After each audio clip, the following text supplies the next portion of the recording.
everyone. Welcome to another episode of the Digital Nomad series with myself, Alejandra, and the CEO of Luz Collective, Lucy Flores. In this series, we have a conversation about what it means to be a digital nomad and so much more. So make sure you click that like, comment, and subscribe button for more content just like this. Hola. Can you hear me? Yes. What was that? I'm coming to you live from Playa del Carmen from my Airbnb kitchen. You know, I'm very, very, very privileged and lucky to be sitting on my balcony in like 80-degree weather with these, beautiful ocean breezes. But that's also been a part of the series that we've been talking about is how being a digital nomad could be for you potentially. This pandemic has been incredibly awful and miserable and painful. But it's also opened up a lot of really incredible opportunities and things that we just have never been able to really consider in the past, putting all your stuff in storage and heading out to Mexico or wherever, and lots of people have done it all over the country. Folks have decided to relocate to rural areas of country to be closer to their family, et cetera. And if you do happen to be in a job where you can work from home and all you need is the internet and a computer, then this is definitely an opportunity for you. Dea says that she has tortillas and beans over the fire. Okay, good. People are doing whatever they got to do to stay warm and hang in there. P. Rodriguez is saying that they worked from Colombia for a month. That's the thing. And so today the conversation is, how do you kind of stay connected? How do you continue to build relationships? How do you continue to build community, in all of these foreign places, particularly if you're only going to be there for like a couple weeks or a month or 2 months or whatever. I was in Tulum for about a month. And then I decided that the infrastructure wasn't enough for me. I couldn't depend on Wi-Fi, couldn't depend on power, a lot of basic things. Tulum, unfortunately, also, it's got a lot of problems with unchecked tourism and unchecked development. And, just seeing how these tourists were just coming in and disrespecting the land, and it was a tough place to be in, especially if you're just kind of trying to get away and disconnect from a lot of stuff. So I ended up coming up to Playa, and a lot better dependent, or a lot more dependency that we can rely on for Wi-Fi and power and things like that. But that being said, even though I was in Tulum for just a couple of weeks, I was there for a month. It's so incredible, how easy it is to find your people, I think we've gotten so much better at it over the last year because we've been forced to connect with folks virtually, and humans need that connection. And we do need that physical connection as well. And now we've been learning how to do that a little more safely. But, at the end of the day, we're still forced to be apart from one another pretty often. And that's okay, right? Because there's so many different ways to still connect with people, still, share the things that you love, and just learn so many new things in the process, talking to so many locals in Tulum. Cab drivers. I wasn't in cabs very often, but, on the rare occasion that I was, I would just ask them all kinds of questions like, how's it going? And, I'm going here. And then they would randomly tell me all of these different facts and information about the local area. I mean, it really is. I'm definitely an extroverted person, but I think even if you're not an extrovert, and maybe it's a little harder for you to, have these spontaneous conversations with people. At least in Mexico, and particularly when you go to places that are really based on tourism, people are just wanting to be friendly with you. So you don't even have to do that much work, If you just have to be willing to have the conversation and be willing to, and not only that, but want to learn. And if you want to learn from others, if you want to learn about the culture, if you want to, just feel connected, then that's really all you have to do, is be willing to have a conversation. Yeah. No, but I mean, I think you say it pretty well. You are extroverted. I think you have like a personal gift for this too, making connections and, connecting with people and feeling like you're building a community immediately. So I'm really curious what the reactions were from your family and friends when you decided to make this move, because as we spoke about it in previous IG lives, you were up at like 2 a.m. looking at this and you were like, I'm doing this, right? So like, if you were my family and you told me that, I'd be like, what? Have you really thought about this? Or like, through that community, what was their reaction? Because I think a lot of us, especially Latinos, are super close to our family. So that stops us. Because we're like, no, no, no, no. Like the hypothetical, like I have to be there for the hypothetical emergency, which 9 times out of 10 doesn't happen. Right. Yeah. Um, I've mentioned this before, but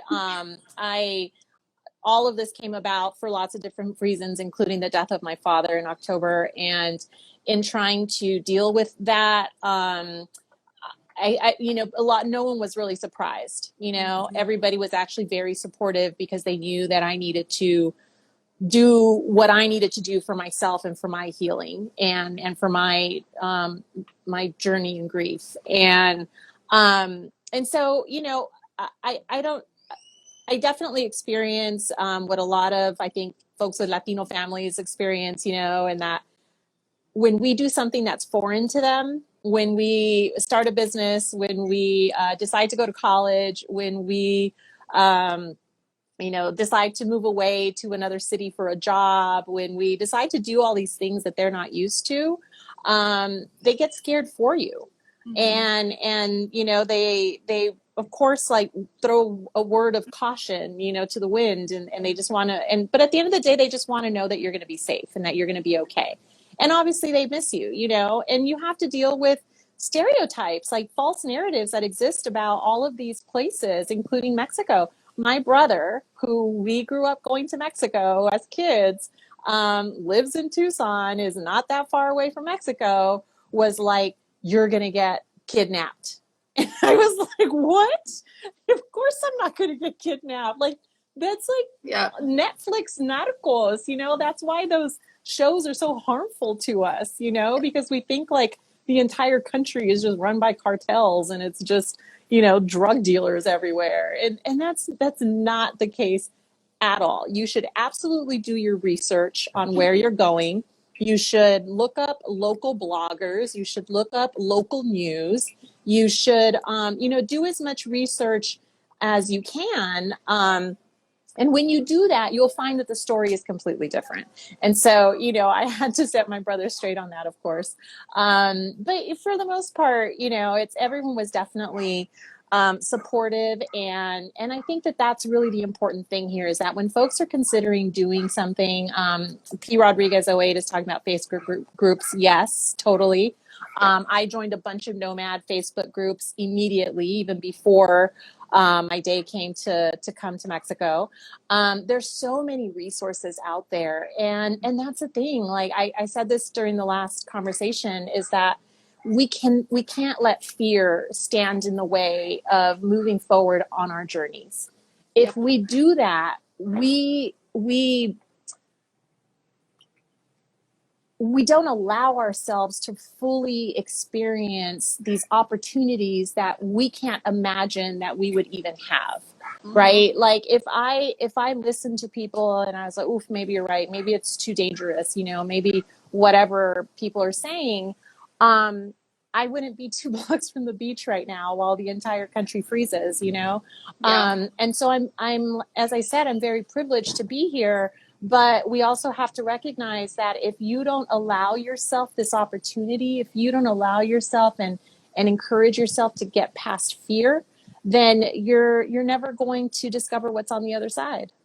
Yeah. That's an excellent point, and I think it hits home for so many of us, because sometimes there isn't necessarily that personal fear, but it's like the family fear, right? You carry your family's almost like their trauma for the things that they did or didn't do. And it's funny because I often think about this and then I'm like, hold on, like my family migrated to a whole nother country, didn't know the language, and they're scared for me, you know, and I Right. have all these resources. It's a little bizarre. But on that note of resources, so I know you're like join WhatsApp groups and Facebook groups. What are some other things that you did to prepare for community? And we have Uh, a comment. Let me, it says, yes, Facebook groups. I recently joined Chicanos in Mexico, and it's a small community compared to larger expat groups, but it's great. Yeah. So it shows it shows that Facebook groups and what other resources. Yeah, I'm definitely going to check that one out. I'm a part of like 4 or 5 different expat groups, but the expat groups that I'm a part of are local. They're hyper local. Mhm. So it's either Playa and Tulum or Playa Tulum and Carmen and Cancun, because it's a little region. But yeah, ultimately it really is about, again, recognizing that those resources are there. So whether it's just, quick Google searches, Facebook searches. There's Instagram. You search the hashtags. I started following a ton of people who were using at the time Tulum and now Playa hashtags, and I would just click through their content and see where they were at and what they were doing, and I would follow them. And sometimes I would DM people, sometimes not. I would just get ideas or inspo based on what they were doing. So the resources truly are endless. And yes, I think P. Rodriguez is like on fire. She's like, her fingers are doing this. But she makes a really great point that this is how we grow and this is how we show them, our family, friends, etc., that growth. But then I also had a conversation yesterday. I don't even remember where it was, but we had a conversation about if you do something, maybe it was internally, I don't know, but when you do something that then inspires others to be able to do that as well, right? It gives them permission. Whether when we speak on something, it gives them permission to also speak on it. When you do something, it inspires them to try. It might not even be the exact same thing. It might not be packing up and heading to another country, but it might be, trying that new, I don't know, that new hobby that they've been too scared to try, or whatever, It And shows so you what's possible. yeah, exactly. And so, it's not even oftentimes about yourself. It's about what you can do to inspire others around you just through your own actions and, the decisions that you're taking to, to get out there.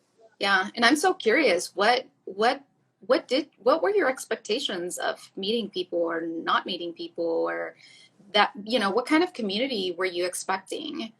I was kind of scared, not gonna lie. I was certain I would meet people, but Yeah. I wasn't sure how. Were you like, what if I can't find a cycling studio out there? Were you?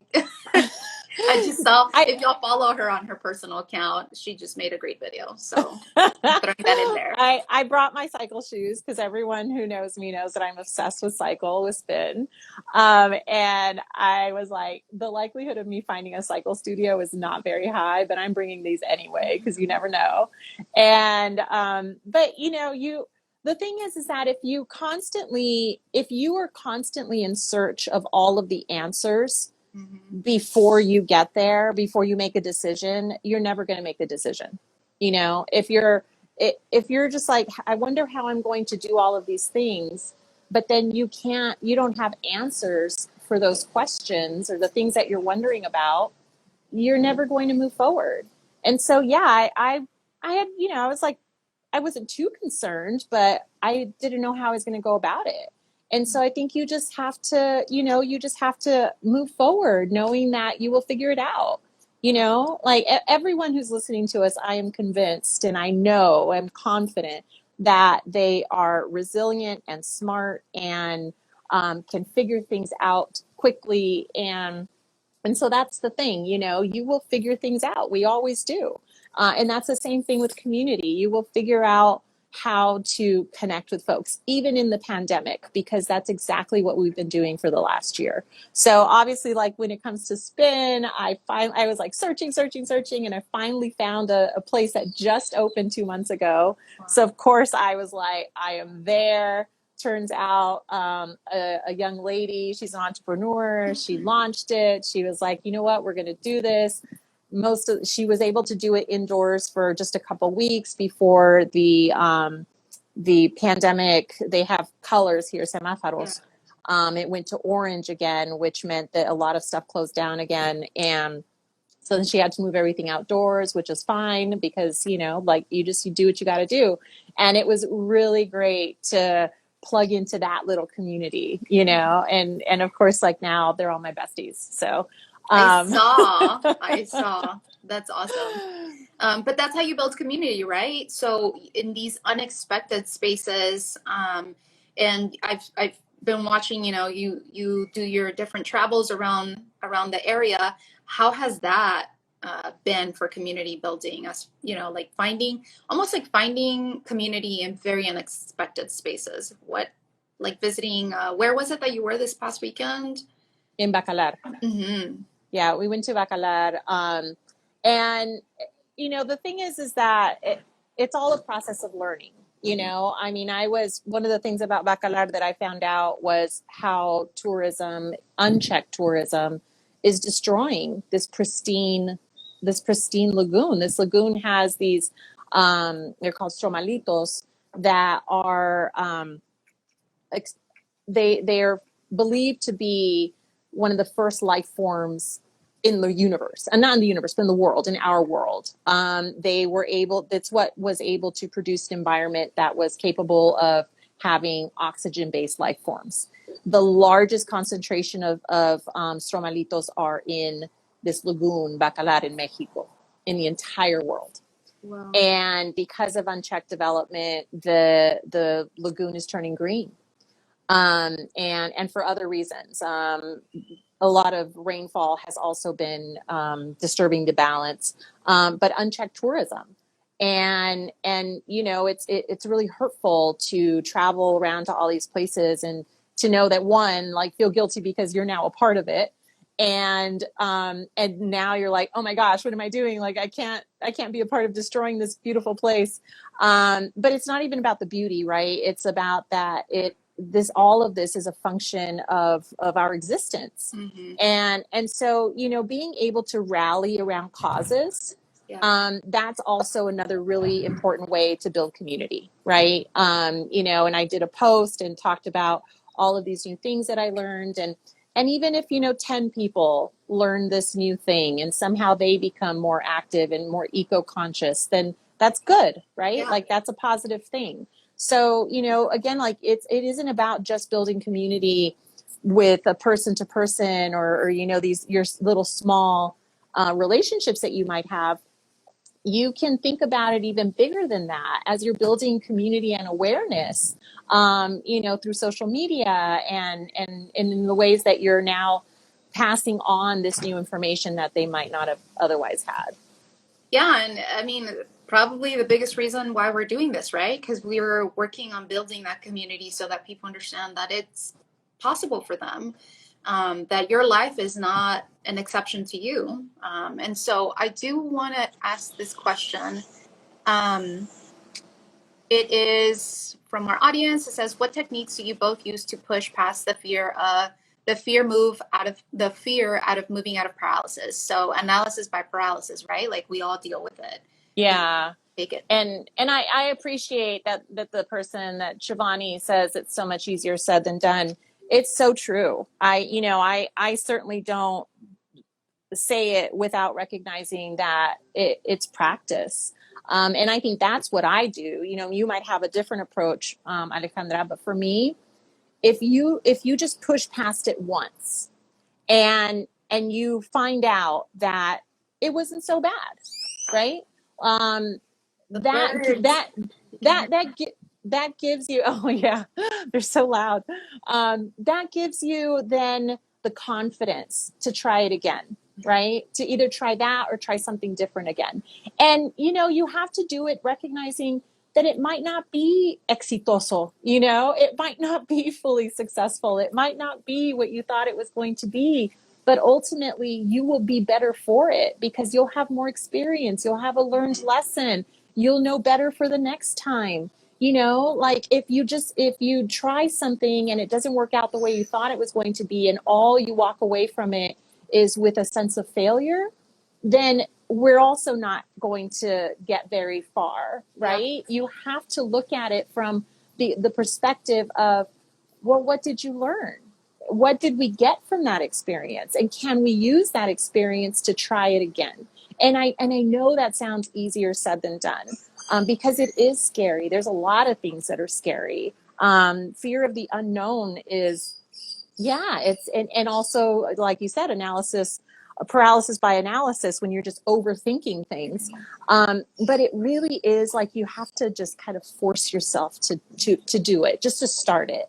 And I would say that most times you're going to actually experience some level of success as opposed to failing, right? But even if we do quote unquote fail, that's not a failure. It's a learning experience. Yep, I see it pretty much the same. And to be quite honest, I think that the way I've been able to do anything that has seemed challenging is by not analyzing it, by not even thinking, like, not even trying to find all the answers to something, right? I think it's how we are able to muster up the courage to launch a business or start doing a hobby or start doing, like, don't think about it. Unless it's something that's going to be, potentially unsafe, then you should probably think about it. It's an activity, like, I don't know, climbing something. But yeah, I don't, because if I do, I am such a person that seeks like answers and comfort, that if I do try to find all the answers, I'm doomed. I'm not going to do it. Right. I have to just go for it. Yeah, that's right. Yeah. And hi, Mariela. Thanks for Run joining with it. us. Just looking Yes. at some of these comments. Thank you to everybody. See, we are comadreando. I know. I feel like I don't have a cafecito, but I do have my little lovely oranges with my little chile, limon, y sal. Perfect. Does not analyzing, letting Equals go. letting go. Yeah, 1,000%. Yep. Very, very true. Entirely true. And so speaking of letting go, I'm sure well, maybe not you, but you might have had to have let go of certain things that you were doing in the US or in LA, right? Or in Nevada. Like, what are some things that you had to let go of for you to be in the space you are now, to build community or to build your space, your niche? And maybe there's something, but I'm curious about that. Is there any, I guess, sacrifice to building a new community, or Actually, Shivani says, been stuck in what beautiful vision to breathe into. That's actually, that's hard, because sometimes I've been there. It's a paradox of choice. And sometimes you have like all these amazing ideas and you don't even know which one to start with. That is definitely a hard problem. I want to address that really quick and then I'll answer your question. I think for me, it's really been I always tell people, we have the answers. We have the answers in our gut. That is our third eye. It is our subconscious, whatever you want to call it, right? We have those answers. And I always tell everyone, when you're in a situation where you can't decide, you have these really great choices, I always tell people, go somewhere, just yourself, just sit in silence, wherever that may be. It could be a closet, it can be your room, whatever, but just sit in silence with yourself and think about these choices. And that the very first thing that comes to mind, the very first thing, that's the thing that you do, because that's the thing that your gut is telling you should consider and that you should do. We know the answers. It's just that sometimes we get so bogged down with the analysis, right? Especially when there are a bunch of really great choices. But at the end of the day, if you just clear your mind and let that thing come out and speak to you, it will tell you exactly what you want to do. Yeah. And if you listen to that, then you will be making the correct choice. And you won't ever go back and wonder, should I have done X or Y or Z? You will know that you made the correct choice. Yeah. So I wanted to address that. That's good. People are resonating with it. So you just have to have confidence in that. And when you do, somebody else talked about being in flow and just letting it flow. The things that are supposed to happen, the opportunities that you need, the doors that need to be open, they will. and you don't have to force it, right? It's just going to happen because you are on the path that you're supposed to be on. Mm-hmm. So I know that was kind of off topic in terms of community, but I don't think so, because I think that is how you also align what community you want to have, who you want to be around, what things you want to explore and see and live and take in, right? That is kind of like the foundation of the community that you will have. So I think I mean, maybe we should have started that way. So like, how do you like center yourself and create this foundation for you to know where you need to be in the world. Not just physically, but mentally too. Right. Yeah, exactly. Well, and that's the answer, right? You have to listen to yourself, and you just have to know that and have enough confidence in yourself that is the correct thing for you. And that's it. Don't question it. You just go, right? Just nope. Don't collect 200. Well, actually, if you don't collect 200, you go directly to jail. So we don't want anybody going to jail. So get your coins. That's right. Get your coins. Get your coins. So I will say, because we're running out of time, but in terms of the things that I needed to square away or let go from the United States, no, it wasn't much for me. Of course, I miss my family, but I've been missing them because of COVID. You know what I mean? So those things haven't changed. I definitely miss being in LA and being in Vegas. And I miss Soul Cycle, but I have a new cycle place now. So, but I just, you miss family, you miss friends, that even if it was during the pandemic, you still got to see at least a little more regularly, Yeah. But again, other than that, it's like, this isn't permanent. It's not like you're, flying off on some spaceship and you're never going to come back. It's an experience. It's a disconnect.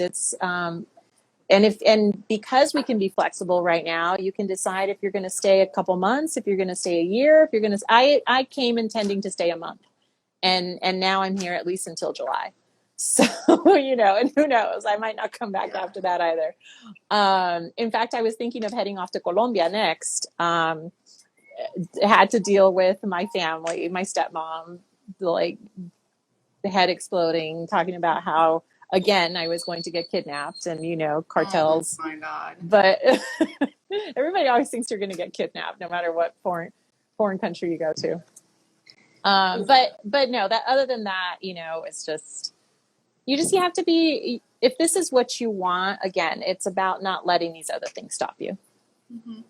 Yeah. I think Drea La Exploradora might have been referencing Colombia when she said my beautiful country. So I've never been to Colombia, so I would love to go. And yes, it is a beautiful country, I think. And P. Rodriguez said you miss Target trips, but you can try new things. But it's funny that you say, there's not much that you had to let go of, because I think that kind of speaks to your alignment and knowing where, the things that you need and don't need in your life, right? I think if you have a long list of like, well, I miss this and I miss that and I miss, it's like there's like this attachment to material things or like illusion-based things that aren't actually bringing you joy or comfort or peace in your life. So you're able to transition and walk in life knowing, what your goal and joy and peace is. Right. That's right.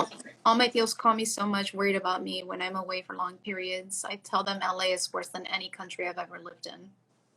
I think that's relatable for many of us who grew up in different types of neighborhoods. I tell people that all the time when people, the other day, someone was like, how do you walk down the street by yourself? It's not even dark, like at 8:00. And I'm like, I lived in downtown LA where trust and believe I needed to be far more concerned about much more than what I'm experiencing walking down the street. Especially as it relates to female safety, to women's safety, and especially when I have these conversations with men, I'm like, are you kidding me? Like, women, we're literally conditioned to constantly be in a state of observation, in a heightened state of mitigation for your own safety, so those questions are kind of ridiculous. But again, it speaks to this stereotype and this misconception that people have about about other countries, and frankly what they over assume about our own country, about the United States, and how blind we are to some of the problems that exist there, that when in comparison are significantly worse than many places in Colombia or Mexico or wherever, you know, and especially in Latin American countries that unfortunately get a bad rap very, Yeah, very often. I agree. Yeah. And some comments as we start to close this out. So grateful I caught you live. This was beautiful. Gracias for building community. So needed. Thank you so much for joining us. We're so happy that you feel this way. Looking forward to being part of your tribes. Yes, Luz Collective, we will continue to host this. You can jump into our DMs. Let us know what you want to hear. Lucy is a treasure of wisdom. So all the questions for her. And so Lucy, with that being said, any last, tips, tricks to close this out, to build community during a pandemic in a foreign country?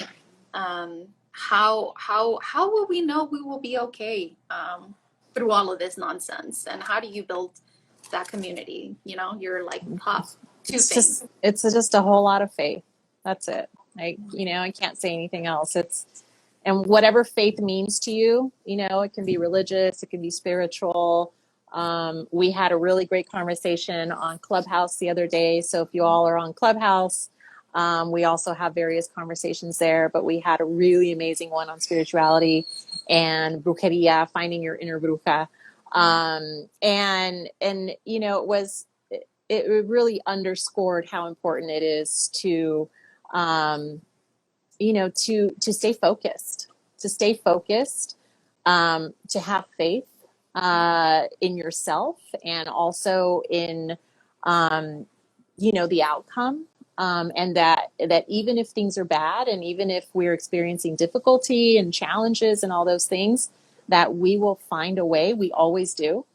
And if you keep that perspective, and if you stay the course, we will end up on the other side, and we'll end up there together, and it's certainly, I love that we can use Luz Collective for what it was intended to be, which is a community by Latinas for Latinas and anyone else who's interested. And so, being able to lean into those communities, and there's more than Luz Collective. There's We All Grow. There's we are Suma's focusing on financial wellness. There's so many great communities out there. If you're an expat, there's expat communities. There's just so much out there. And so we just have to ultimately keep that faith in ourselves and in one another, and we're gonna be all right. Yeah, good way to end this. So everybody, do us a favor, share this IG live, comment, let us know what you want to hear about next. And for those asking about how you find us on Clubhouse, you can follow Lucy Flores on her Clubhouse, and anytime we host something, you will be alerted. And yeah, thanks so much everybody for joining, and we hope to catch you in March for our series Digital Nomad with Lucy Flores. Have a great day, Thanks, everybody. everyone. Bye.